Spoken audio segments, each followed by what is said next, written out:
Hi there. My name is Natalie. Welcome to South by.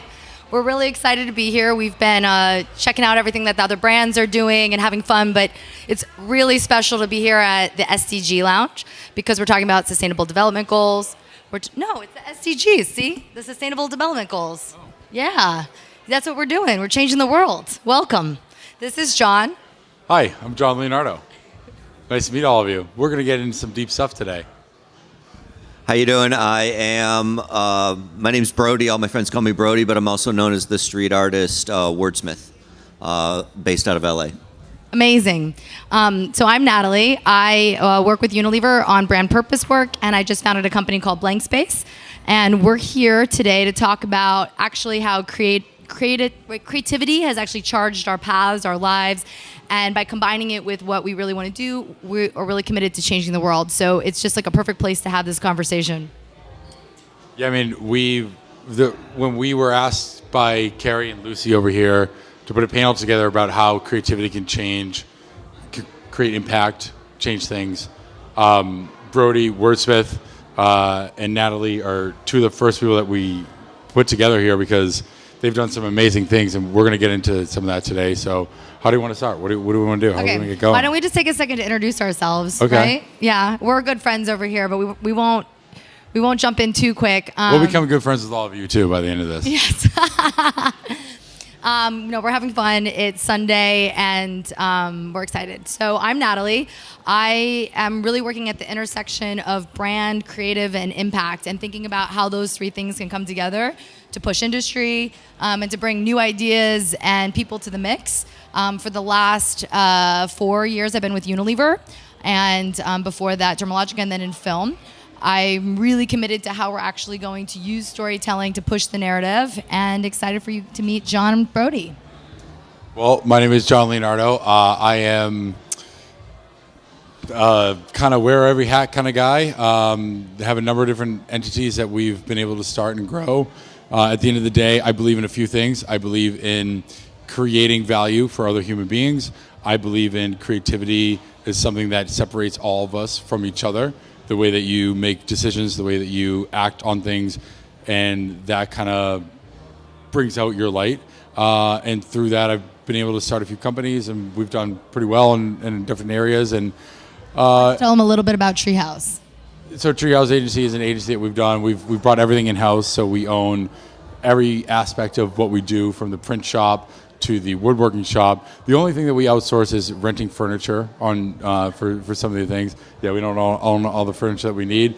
And in all that amazing free time that I have, I love sitting and staring at a wall and painting a mural. And I think that there's a lot there to convey through the work that we put on walls, the way that we use our creativity to impact other human beings. And, so we try through everything that we do to make an impact, and we'll talk about that in a little bit.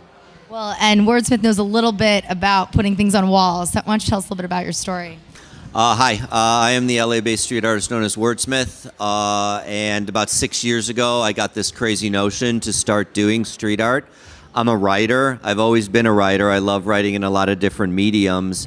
And I'm a very positive person. And I was noticing in LA, in Los Angeles area, that I kind of felt that LA needed that inspiration, needed some motivation. So I started writing things on walls that I wish people would have said to me when I first arrived there. And I quickly found that it wasn't just about Los Angeles. It was people all over the country, all over the world that were looking for inspiration and positivity. And it just, my career has been crazy. It's snowballed over the last 6 years, and now I get to travel the world painting walls. Amazing. And there's a lot to be said for the idea that through the words that are inspiring you, you can inspire a lot of people. And I think that sometimes we forget that these little simple things in our day-to-day activities, even just, personally, I always like to stop and connect with, strangers I meet, whether it's in a Lyft or getting my coffee in the morning. It's like these little moments that we can share. And I think in the time that we're living, when we're hyper-connected on social media, it's so important that we're interacting together. And so I'm really moved by the work you do on a regular basis. And You'll see when you follow him on Instagram, you'll see I liked every picture, but I'm not a groupie. I just, it's like those affirmations that you need. And she didn't like any of mine, so it's really awkward now because I'm very competitive. I know he is too, and so it creates a weird dynamic up here on this panel. Okay. Well, okay. So the interesting thing that you're saying for me is the words that I write. Again, I do inspirational, I do motivational, I do romantic pieces, and all those words need to resonate with me first and foremost. Like, it needs to mean something to me in my life, and that's what's amazing about the impact that I've made, is that it's personal stuff that I don't know if people are going to understand, or I guess years ago I wondered if people are going to get this, if they're going to embrace it, and the words are resonating with people far and wide, and that's just amazing. It just confirms that we're all thinking, feeling the same thing. We're all in the same boat on this big blue marble, and we're looking for the same ways to express ourselves. And I still put pieces out there where I'm like, are people going to get this and understand it and embrace it? And sometimes those turn out to be the most popular pieces that I do. Yeah, Great. no, I mean, and one of them, just to give you an example for those that are new to his work, this morning, I'm going to get it right. I believe in you, so that makes two of us. And you see, just in those simple words, it kind of reaffirms, like, do I believe in myself? Am I giving myself all of myself? Like, am I looking in the mirror and going 200% after my dreams? So that really means a lot to me because, the three of us actually have worked on both sides of business and as artists and don't want to not have that infuse the work that we do. So we don't see it as either or. Obviously, Smith it's like really awesome to be sharing the stage with him as a very accomplished artist. But I think that there's this thing, and John, I'd love for you to touch on it, where in the community you've been working with, actually not far from here, San Antonio, bringing in art and seeing how that affects even local communities. Yeah. So art does create community, right? And so some of the things that we've been able to do to create impact on different topics that we appreciate, right? So whether it's gun violence, whether it is just building a community around something that we believe in, we use art to create that, right? And so with something we've been working on in San Antonio, Wordsmith's been down there twice. Yeah. Been doing stuff down there, and we bring people out, and families come out, and they appreciate it. And so I'm just a big believer that when you use art, it is a way to, if you write a book, you put your book out and you put your message out there and people read it and they want to know how you think and what you're going to be thinking about. And when we create art, especially with Brody and even with the art and I call it art because I think it does encompass a lot of things, but with what Natalie does with the UN and with what she does over in countries around the world, it is a really piece of art. And how do you use that to create conversation? How do you use that to put people into a new space? The big thing is, if people don't know what to do, they will get complacent, right? So if something's going on that they don't appreciate, they will become complacent with it if they don't know how to fix it, right? There's a lot of gun shootings. Straight up, that's what it is. There was 311 days in 2018, 309 shootings, right? We didn't know how to fix it. We did a campaign with Tom's, which I'm excited to be able to talk about. Is we did murals all over the United States. We did some murals abroad as well. But the whole thing was, you don't have to be when you're sitting there and trying to create impact.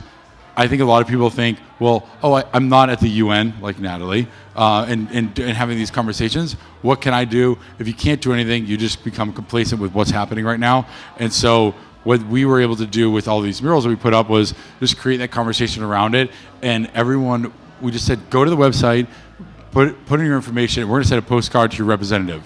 And we got just under 1 million people that were able to put in these postcards, and the law passed on the floor. Now, it has to go through some checks and balances, as we all know, and whatever your politics are, we'll leave that aside. We'll see what happens with it. However, that is a butterfly effect of things that can happen through street art. And when folks, when they walk by a mural and they look at it, it makes them think something, it makes them talk to their friend about something, it ignites something in their body that hopefully acts accordingly. So Yeah, the amazing thing about the work with Tom's and is just was the simplicity of it. And I think that's what John's saying. Like I believe in less is more, and the message was very simple. It was end gun violence together, and it was a peace sign that Tom's did. But then they gave it to artists, and their call was interpret it like you want. And that just brought levels of creativity out from, I don't know how many artists there were. We had 90 murals around the U.S. Yeah, so 50 different artists doing 90 murals, and it was just incredible. And there was this, and we're going to talk about this at I think later and at length. There was this butterfly effect. Like, you think you can't do anything, with a simple phrase or a simple mural, but you'd be surprised. People do embrace it. They embrace the beauty of it and the simplicity of it and the strong message, and then they start sending it to others. They start forwarding, they start tagging, and that's the world we live in, but you have to embrace that in a very good way that you can, affect people, inform people, and change people through that. I also think, too, like, some folks don't understand that everyone's dealing with the same shit we're all dealing with. Like, literally, we're all dealing with the same fucking shit that we're dealing with. All right, I won't say. Okay. But anyways, so the point is, when you put something up and you go, well, nobody's going to care about this. Well, why am I going to put it up? If one person, so when Wordsmith puts it up, you've got your followers and your crew. Yeah. But people will see that, and even if one human being goes, oh my God, you know what? I'm going to call so-and-so, or I'm going to do X, Y, and Z because of what you put up. I mean, it's worth it. I'm an interesting case. Can I say that? Because people ask me to do these panels. People have asked me to go speak to schools, and I'm like, at first I was like, am I a role model? Like, I'm breaking the law. I mean, part of what a street artist does is they paint on walls. But the beautiful thing about that is I believe in what I'm doing. I believe in what I'm saying so much that I will take that risk. And I was talking to these guys earlier. People always ask me, have you been arrested? Have cops rolled up on you? And the answer is yes, as far as, confrontations with cops or cops rolling up on me. They've actually been very friendly. Like, they do their job. And I don't run. I talk to them. I tell them what I'm trying to do. I'm trying to beautify, not destroy. And the end of it is simply that they're doing their job. So I'm going to allow them to do it because I'm doing my job. And it's amazing. Even when you talk to people on that level, you know what I mean? They get it. I've had cops say, hey, don't worry. We like what you're doing. And that's not everybody. I mean, what I do as a street artist is dancing that line of legality. But that goes back to I felt so strongly about what I wanted to write, what I wanted to say to people, that I was willing to take that risk. And I don't know, that can be a beautiful thing. I think if anybody's as passionate about something to kind of take that risk, it can be a wonderful thing. Yeah, well, and you bring up a great point. Like, raise your hand in this room if there is a creative endeavor that you really feel strongly about that sometimes just calls you, that you do. Either it's in the middle of the night and you share with your friend, or you're doing it publicly, right? So we all have that. I remember this story I heard of this subway station in New York. I grew up outside New York, and there was an artist who was going into the tunnels and writing poetry, and no one could figure out who it was. And it was kind of like this one policeman took it upon himself to like get to the bottom of it, and they couldn't find out who it was. And they were looking for a stereotype of what they thought. Anyways, this went on for a very long time, and it was a cat and mouse game. And I feel very connected with this man. And it turned out that it was a middle-aged white man who had gotten an MTA repair jumpsuit and would go in, and he was working a 9-to-5 government job, but just felt so compelled to express himself in a way where people would see. And that, to me, is what this is all about. He's one of those heroes that, will never win an award, but is just showing us that, like, when something is that strong inside of you, it's so important that you incorporate that into like what you're doing every day. And I think it would be great for us, because all three of us have made that decision, to chat a little bit about like why you think that part of your brain and that way that you think and that driving force has been such an incredible way that you could show up wholly, like your whole self. Yeah, I came from the corporate world. I think a lot of people like have similar stories. I was working in advertising as a copywriter. I was good at it. I was getting paid a lot of money, but I realized one day I just wasn't doing what I wanted to do. I wasn't doing the creative type of writing that made me happy. So I'm that cliche. I quit my job and told my friends and family that I was going to move to Hollywood to be a writer. And they're like, good luck with that. But I was happy. Like, even when I made that decision and even when I was struggling, I was so much happier. And that decision of jumping into this pool of unknown was liberating, and it fueled more creativity. Like, I was writing in a lot of different mediums before I started doing street art. I was writing screenplays, short films. I worked in documentary TV. I'm a published author. I wrote a book that got published, and that was a great experience. That's actually what led to starting the street art, because I was spending so much time in front of the computer that I knew I needed an active hobby. I had this realization, and that's when I was like, maybe I'll do street art. And the amazing thing is that's what's taken off, and now I do that full time. And it's beautiful. If you're coming full circle from the advertising world, where I got frustrated because the ideas were getting watered down, I took the plunge. I dove into this pool of unknown and took a chance, and now I'm my own boss. I choose what to write, how to polish it, when it's ready, and I put it up on the wall. And that's also what I was saying in the beginning. That's what's amazing to me about where I am now, or my success, or how the words are being embraced, is because they're all from me. You know what I mean? And that's a very empowering thing. But it starts with taking that chance. It starts with jumping into that pool of unknown, or reinventing yourself. Well, follow up on that, because I think we think about social media sort of as this one-way dialogue, and a lot of people talk about showing your best life and the consequences of that, which have really affected a lot of adolescent youth. I wonder if you would just chat a little bit about what it's like to connect over social media in the way that you do, because it's so unique and powerful. And the idea that the work that we are doing every day to, if you will, change the world actually is happening sometimes in these conversations. Would you speak a little bit about that? Yeah, so when I first started, again, I was doing it for me. I wanted to put messages out there that I thought people in Los Angeles needed. I quickly found that it wasn't just Los Angeles, but I also quickly found that there was this ripple effect. A street artist puts a piece out in the street, and the beautiful romantic nature of that is you turn a corner and you stumble upon this art, or in my case, these words, and it can affect your day. But that effect went farther. You know what I mean? It could have put a smile on a person's face, but then they take a picture of it, then they post it to Instagram, or they send it to a friend, or they tag the friend on Instagram, and it's this ripple effect that just continues to happen.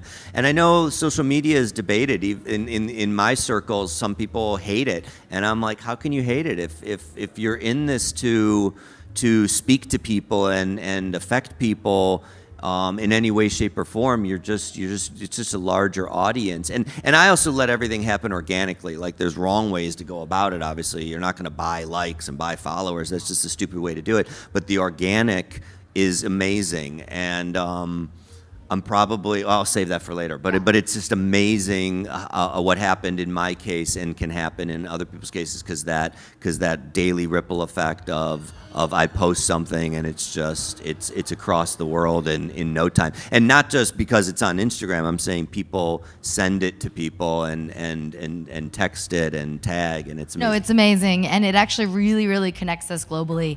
I have a lot of friends in Africa, and it's really cool to see how they interact with art that's happening, whether in Los Angeles or here in Austin, and having those conversations that are really global. So thank you for that. Well, I mean, that's the whole point about why we do our art, right? That's it. Like, absolutely, it's up there for a reason.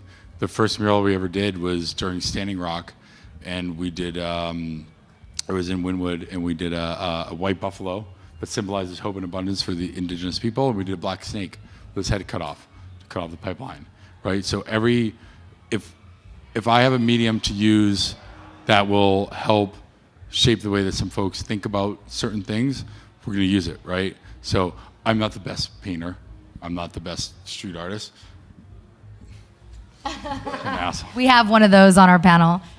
We're both intimidated. He's a fantastic artist. But if I can use the art, I just want people to understand that they can use whatever that they're good at to create some kind of change, right? And all I knew at that point was I have this wall, I could do something on this wall. I could paint a purple teddy bear with a Rubik's Cube head. Which he has done. Daisy. This is a true story. And I have done that. I've painted that before. But for this one, what we did was we painted this certain thing, right? And so we wanted to send a message to human beings that when they look at it, and the way that we did it, like you just look at different things, right? And so the way that everyone makes their decisions is what defines us as a human being, okay? So we're all people. We're all made up of different types of molecules, atoms, whatever you want to call it, we're all made of molecules. and however much alcohol is in your body based on South by Southwest. So what makes us different is the creativity that we use when we make decisions, okay? So the way that I will make a decision is different than the way you would make a decision. You. We all make decisions very differently, okay? We might get to the same point, but the thought process is very different, okay? So if we can use our art to at least let people say, to express the humanity. Is that what oh you're... my God, yeah. I'm thinking about this now. And I'm thinking about gun control and how it is affecting our economy and the folks that we deal with, then that's, for me at least, that's why that I'm there. I wear a number of different hats. So for the art side, I would like to go into pieces that we can do something that will at least create a conversation. Even if they say, I hate it, but I understand why he's doing it, it's fine by me. I don't care. You can hate my art. It doesn't matter to me. You're not going to hurt my feelings. So you touched on a lot there, and that kind of openness and doing it just to be in touch with that part of yourself that's driving that is very heroic. So the company I just launched called Blank Space is actually really about that. Like, what is that space that we're not looking at? How can we use our talents to push, to question, to collaborate? And I bring that up because, and Wordsmith, you have this a lot when you're in front of a wall and you see that opportunity, that canvas, and then you can connect directly into someone's heart. How does that feel? And I know that you feel strongly about using it as a modality to change the world. Would you speak a little bit about that? Yeah, the act of seeing a wall, like street artists, myself included, like we walk around a city and we look at it in a very unique way. I mean, we see beauty in canvases that are run down and abandoned, and rooftops, you know what I mean, where if you happen to take your eyes out of your phone and look up, you might see a piece, and that's very exciting. But for me, I look, like my work happens two ways. I either come up with words and then I'm looking for the perfect wall for them, or vice versa. I can see a wall and something about it. Maybe there's something behind it or in front of it or a certain time of day, and it inspires me immediately, and I know exactly what I'm gonna write on it or I'm gonna paint on it, and that's beautiful. I mean, I don't know. I saw it's so funny. Like it's just walking around a city and the walls that I notice. I make my friends laugh because I'm like, oh my God, that's beautiful, and they're like, what are you looking at? And now they're in tune. They're like, oh yeah, I see what you're talking about. Those cracks in that wall.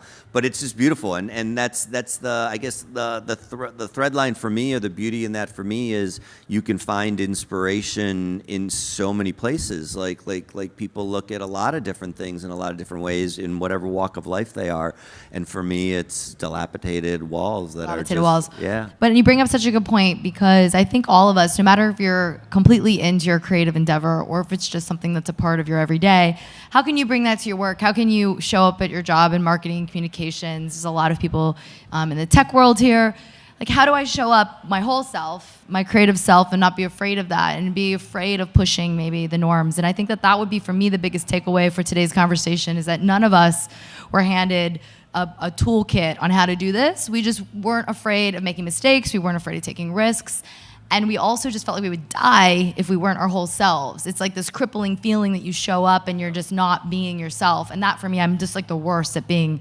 Like, I have the worst poker face. Like, just FYI, you should totally play poker against me, because, right? It's like, you could read on my face exactly how I feel about something. So, being in corporate and just trying to continually push it, it was natural that I was gonna eventually leave and start my own endeavor. And John, I know you have gone through very similar, feelings around that. I don't know if you'd speak to it. So, one of the best pieces of advice I've ever heard. So Dave Rendall came over literally on a boat. His mother would put water through a T-shirt for him and his brother, so they would get the salt out of the water and they could drink. And they came over here. He started telecom company that sold for like $6 billion, right? He came to speak at our college, and I said, Dave, I pulled him aside as a freshman, and I said, just real quick, man, a couple of pieces of advice for... Real quick.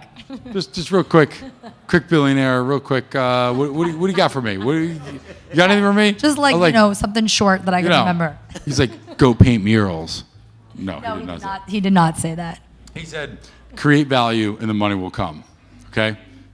And also, don't be an asshole. Okay. So watch the language. We're at the UN. We're not at the UN. Well, we're in South by Southwest. We can say what we need to say. Okay? Do you guys want to swear too? No. Anyways, he said, create value and money will come, right? And I've literally have lived my entire life by that line, because if you do just go out there and create value, don't worry about the money. And I know I've been through it all. Whenever I say that to people, like, yeah, but you ever? Oh, really? I've had 2 offices, 2 eviction notices on each door, getting kicked out of my apartment. I almost just said the F word. I know. I know that you know. So you just have to believe in that. And again, I go back to that. When you create value, your creativity is how that you're going to create that value, right? Yes. So when we did, it's a part of yourself, right? It's like putting a little bit of yourself out there. Yeah, you got to do that. And like when we were in college, I was in college, and we started this entrepreneurship conference. This is before Shark Tank was a thing. This is before anything. This is before any of that nonsense. Okay, well, not nonsense, because they funded a lot of companies that have done really well. However, we did panels. We did pitch competitions. Our first event we ever did, 8 of the 12 companies that pitched raised funding from the event. Right? And this is before, it was in Washington, D.C. This is before Shark Tanks, for any of that nonsense. Okay? So our whole thing, all I was thinking about is, how can I add value to other human beings, and then you will be put up on a pedestal in that sense. So I don't know. I believe in that fully, and I'll never lose that. I love that. I actually heard it in a different way, but similar, and it was a game changer for me. And the way I heard it was, people don't buy what you do, they buy why you do it. Mm-hmm. And if you boil that down, and I think there's a TED Talk about it, it's absolutely amazing. And for me, this was before I heard that, and when I was just starting to wordsmith, I kind of thought when it was taken off and it was this very altruistic thing, I wanted to write about that. And I'm like, what am I doing exactly? What am I striving to do? What's my mission statement? And I came up with a piece that the words are, aspire to inspire others and the universe will take note.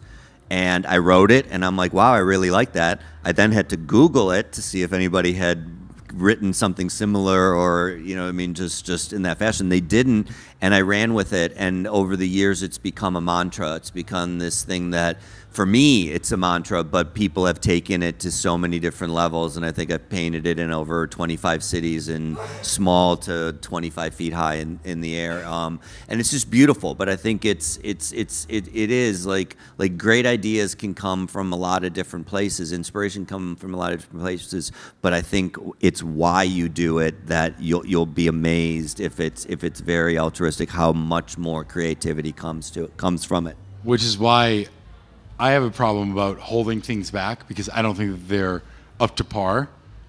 But then sometimes I'll just have to put them out, and people will love it, right? Or people hate it, but a lot of times people love it. And so I think a really good thing to understand, at least that I've been starting to try to learn, is just put it out there. Mm-hmm. The worst case scenario, somebody tweets at you and says that you're an idiot. Like, whatever. Like, who cares, though? Whether Gary Vee says Sally Pants 94. Okay. But then there's even Samuel. Like, who cares? Like, Samuel whatever. Beckett said it best when he said, "Fail better." You know what I mean? Yeah. It's like failure. The best success stories came from guess what? How many, like there. Failure. Like yeah. So yeah, it's yes, I agree. Yeah. No, we can all feel that, because it's scary to even stand up for an idea in your head sometimes, or to stand up for someone you love. Like, all that stuff comes from your heart, and that's where the work comes from as well. And that's what we're talking about here. I mean, if we look behind us at, the 17 goals as a planet that we're really focused on, this is big stuff. This is our future. This is our water. This is our planet. This is our people. This is our women. This is our children. And I say that because the three of us take that very seriously. All the decisions we're making every day is about the value of that and the quality of life. And I think being a happy person and showing up your whole self is a huge part of this process. There's so many of us that are walking around and not going after their dreams, and we want to help them do that. If the three of us were going to start a company right now together, it would be literally like a little Willy Wonka factory of dream making. Panels are boring, yeah, LLC. So you have noticed our shirts by now. It's kind of funny, but it's true. We don't want to sit here and talk at you. We want this to be a fluid conversation. We want to talk to you offline. And we want to make sure that what we're saying is actionable and fun. So we can open it up to questions now. Since panels are boring, we've done a lot of talking. And, let me just check on time. Lucy said we have 10 minutes. This is perfect. So we have some time. So if anyone has any questions, and then while you guys are thinking, just, raise your hand or whatever. I have a million questions for these guys, so I could just keep going. Okay. Okay, and say your name, please. I'm Deb. Hi, and Deb. I come from Detroit. Actually, love it. I'm originally from Brazil, but been in Detroit Where for in 15 Brazil? years, São Paulo. Oh my God, I love São Paulo. That's where I fell in love with street art. I had never seen it before. I was there, and I got in a car. She has a question. Wait, no, but I have to tell you. Natalie, No, wait, I tell you. she's got a question. No, I want to tell you. We all know I you've been in was São really Paulo. excited. No, wait. I paid someone to just drive me around the city for hours. That's all I did. And then someone was like, what did you do in São Paulo? I'm like, I just drove around looking at walls for hours. They're like, how long were you there? 2 days. I didn't see anything. But anyways. I'm a graduate of Miami University. So, yeah, I went there. I You actually studied graduated? mass Did you go 4 years or you graduate? I studied mass communications, and this is the beautiful thing. I am communicating to the masses. Look at right him now, now, sitting up so- here with You should have him be a with me. guest speaker. I love this. Don't ask me when I graduated, but I graduated. Well, and I think the one more point to your question that I think we can end on and think about is the specific piece of the doing part. And for me, art is a verb. It is in the action of creating. And you can't be worried about the objects or the things or the results, because it's just showing up and creating something that's inside you. And it doesn't have, again, this could just be something for yourself. This could be waking up every day and writing a lot of journal pages, and a short story comes from it. And I feel really strongly that we sometimes measure ourselves to too high standards of what we see around us, and we have to really be real, because what we're producing just by being ourselves is actually the most quality work we can do.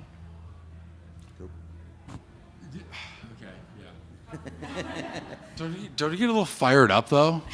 Like as Oh, a by the way, human- this is my favorite As a human SDG. being, you can actually make a change. Okay, so I guess if we're gonna leave this right now, I'm just gonna rant right now. Okay, I'll stop swearing.